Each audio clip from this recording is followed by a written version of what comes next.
এই শোনো, আমি পাশের বাড়ির বৌদির সাথে একটু শপিং করতে যাব, কিছু টাকা দাও তো। কি হয়েছে? কি দেবো? টাকা? কোথাও যাবে না, চুপচাপ ঘরে থাকো। আবার শপিং করতে কি যাবে? হ্যাঁ, এই তুমি এরকম ভাবে কেন বলছো?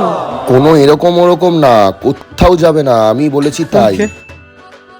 ইস, গুড শট। আচ্ছা আচ্ছা ঠিক আছে। এই শোনো না, বোন বললো শপিং মলে সেল দিয়েছে, আমি যাবো গো।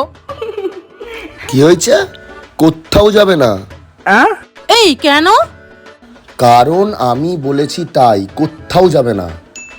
এই ওয়াশিং মেশিনটা কবে থেকে খারাপ হয়ে গেছে, একটা ওয়াশিং মেশিন কিনে দাও না। কি হয়েছে? Washing machine? কিচ্ছু হবে না। কেন কিনবে না কেন? এত কৈফিয়ত আমি তোমাকে দেবো না, তুমি খালি এটুকু জেনে রাখো আমি বলেছি তাই। শোনো না, আমার একটু আছে ঘরে রান্না করতে ইচ্ছা করছে না, বাইরে থেকে কিছু খাবার অর্ডার করো না। কি হয়েছে? কিচ্ছু হবে না, চুপচাপ যাও রান্না করো, কোনো বাইরের খাবার হবে না। এইরকম করছো কেন, করে দাও না। বললাম তো নিজেকে চুপচাপ রান্না করো, কোনো কিছু হবে না। কিন্তু কেন হবে না কেন? সবাই তো মাঝে মাঝে বাইরের খাবার খায়।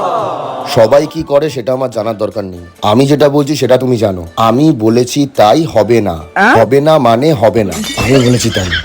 আমি বলেছি তাই, কোথাও যাবে না। আমি বলেছি তাই। আমি বলেছি কি গো, তাই। শুনতে পাচ্ছ না?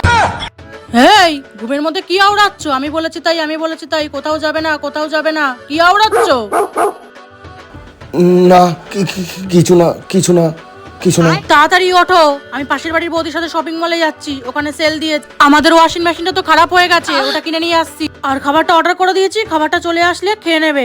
আমি বেরোলাম।